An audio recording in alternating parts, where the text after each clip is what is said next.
Selamat pagi anak didik kami sekalian. Apa kabar anak didik kami sekalian? Semoga dalam keadaan sehat dan tetap semangat. Nah, minggu ini kita memasuki tema yang baru, yaitu tema yang ketujuh, yaitu indahnya keragaman di negeriku. Pada subtema yang pertama, keragaman suku bangsa dan agama di negeriku. Pada pembelajaran yang pertama. Adapun muatan pembelajaran hari ini, yang pertama bahasa Indonesia, yang kedua IPA, dan yang terakhir yang ketiga matematika. Nah, anak didik kami ikuti terus pembelajaran hari ini dengan tetap semangat. Kita masuki muatan bahasa Indonesia. Pokok bahasannya menjelaskan arti kata sulit dari teks non-fiksi. Nah, coba perhatikan kalimat berikut ini. Sejak dahulu kala, bangsa Indonesia hidup dalam keragaman. Nah, coba apakah arti kata keragaman? Untuk dapat memahami arti kata yang sulit dalam sebuah teks bacaan, kita dapat mencari arti kata tersebut melalui Kamus Besar Bahasa Indonesia atau KBBI.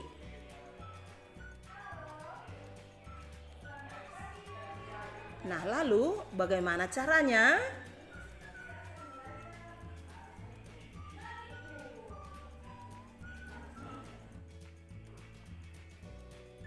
Untuk mencari arti kata sulit melalui KBBI ada beberapa cara. Yang pertama, siapkan Kamus Besar Bahasa Indonesia atau KBBI. Kedua, tentukan kata dasar dari kata sulit yang akan dicari. Kemudian contohnya keragaman. Kata keragaman ini kata dasarnya adalah ragam, dimulai dari huruf R. Maka langkah yang ketiga yaitu cari daftar huruf R dalam KBBI, lalu carilah kata ragam. Yang keempat, cari bentuk turunan dari kata ragam untuk menemukan arti kata keragaman. Coba perhatikan kata ragam yang Ibu lingkari ini. Kemudian carilah turunannya yaitu keragaman. Nah, kita telah menemukan arti kata keragaman, yaitu perihal berjenis-jenis atau perihal ragam-ragam. Jadi artinya banyak ragam atau banyak jenis. Lalu, bagaimana kalau kita tidak memiliki Kamus Besar Bahasa Indonesia? Kalau kita tidak memiliki Kamus Besar Bahasa Indonesia secara lengkap, kita juga bisa mencarinya dari Kamus Besar Bahasa Indonesia secara online dengan cara mengetikkan kata sulit di mesin pencarian.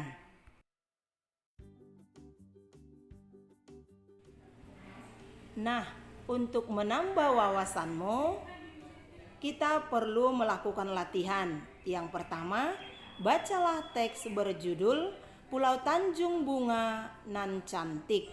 Lalu yang kedua, carilah arti dari 5 kata sulit dalam teks Pulau Tanjung Bunga Nan Cantik.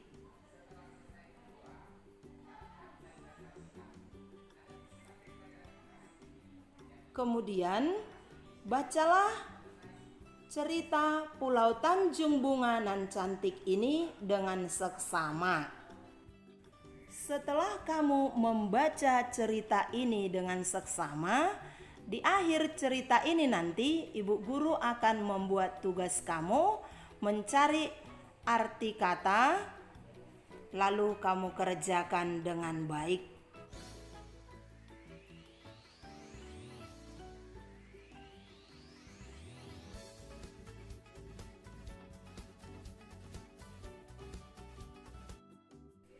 Nah, jadi tugas anak didik kami sekarang adalah carilah arti kata sulit di bawah ini.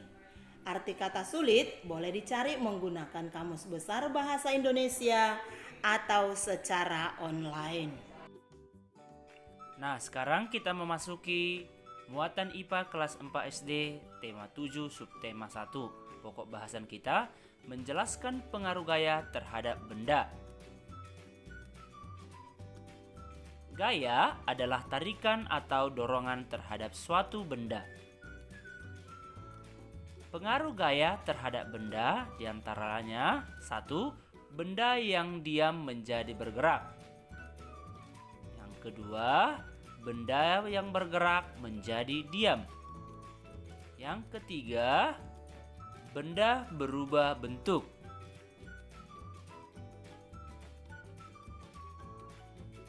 Dan yang keempat, benda bergerak berubah arah.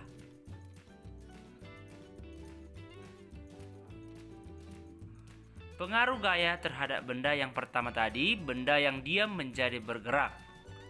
Nah, perhatikan contohnya, meja yang didorong. Kemudian anak yang bola yang diam kemudian ditendang.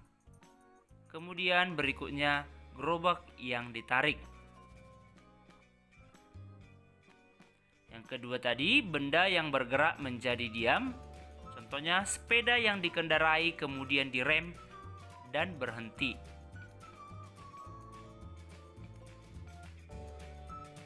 Yang ketiga, benda berubah bentuk.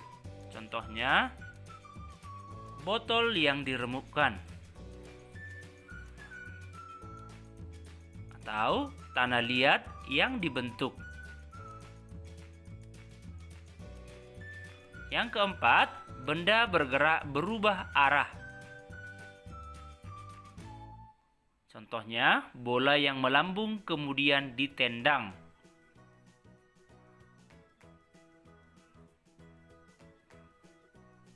Contoh yang lainnya, bola kasti yang dipukul. Nah, sekarang kita akan mempelajari macam-macam gaya. Ada beberapa macam-macam gaya. Di antaranya, yang pertama, gaya otot. Yang kedua, gaya gravitasi bumi. Yang ketiga, gaya pegas. Yang keempat, gaya magnet. Yang kelima, gaya listrik.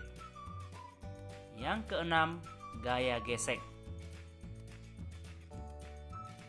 Nah, anak didik kami, Bapak akan jelaskan satu persatu macam gaya tersebut.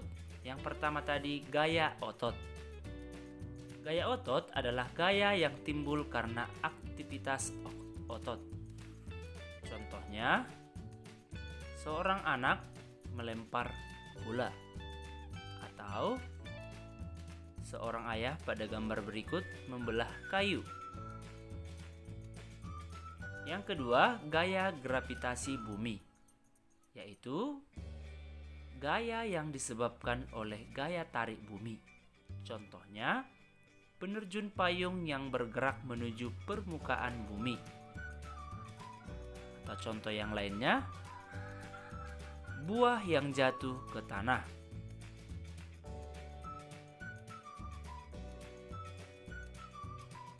Yang ketiga, gaya pegas. Gaya pegas adalah gaya yang terjadi akibat tarikan atau dorongan terhadap benda yang dilakukan menggunakan pegas elastis. Contohnya, perhatikan, ketapel. Atau contoh yang lainnya, karet gelang yang ditarik.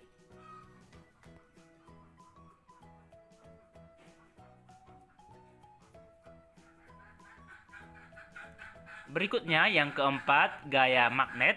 Gaya magnet adalah gaya yang timbul karena tarikan magnet terhadap benda yang terbuat dari logam tertentu. Contohnya, logam besi, baja, dan nikel.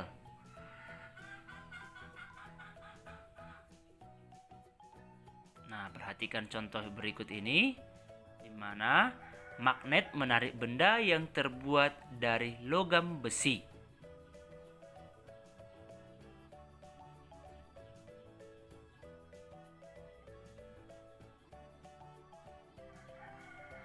Berikutnya yang kelima, gaya listrik.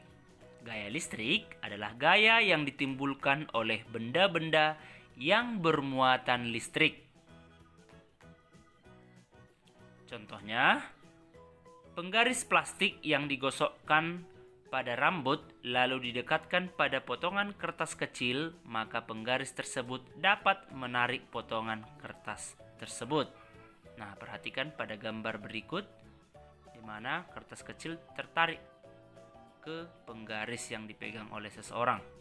Yang keenam, gaya gesek adalah gaya yang timbul jika dua permukaan benda saling bertemu. Contohnya, saat membersihkan papan tulis. Contoh yang lainnya, mengasah pisau. Semakin kasar permukaan suatu benda, gaya gesek dan hambatannya akan semakin besar. Nah, sekarang kita masuki muatan matematika. Pokok bahasan kita yaitu pengertian garis dan jenis-jenis garis. Adapun tujuan pembelajarannya hari ini untuk matematika yaitu siswa diharapkan mampu menjelaskan pengertian garis dan jenis-jenis garis.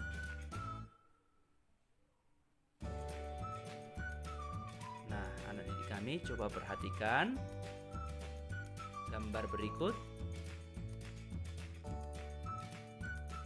Coba perhatikan dengan seksama. Perhatikan gambar berikut ini.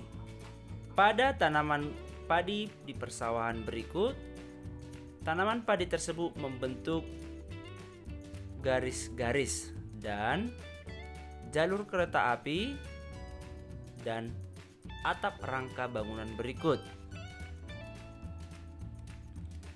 Nah, tahukah kamu apa itu pengertian garis dan jenis-jenis garis? Nah, anak didik kami, mari kita bahas bersama.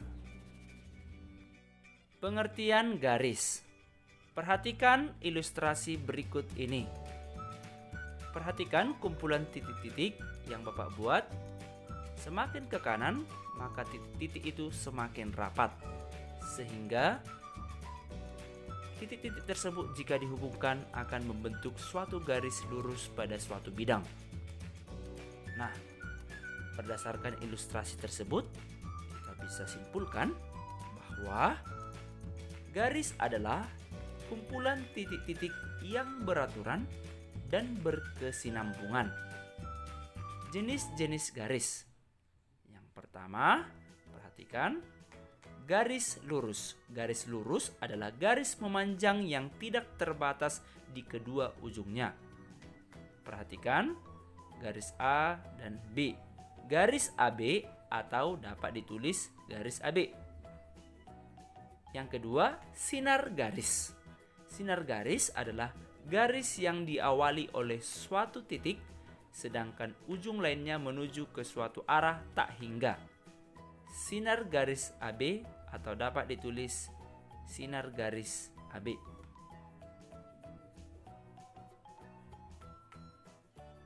Berikutnya, segmen garis atau ruas garis. Segmen garis atau ruas garis adalah garis yang dibatasi oleh dua titik. Ruas garis AB atau dapat ditulis ruas garis AB.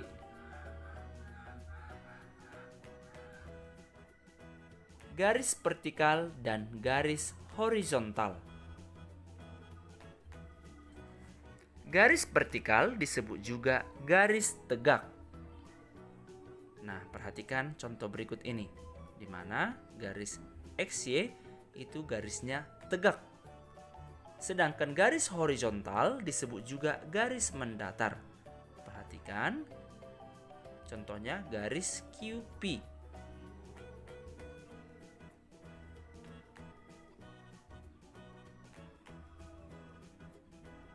Kesimpulannya, yang pertama, garis adalah kumpulan titik-titik yang beraturan dan berkesinambungan. Yang kedua, jenis-jenis garis yaitu garis lurus, sinar garis, segmen atau ruas garis, dan garis vertikal dan garis horizontal. Demikian yang dapat Bapak sampaikan. Terima kasih telah menonton video ini. Semoga bermanfaat dan jangan lupa semangat terus untuk belajar. Sekian dan terima kasih.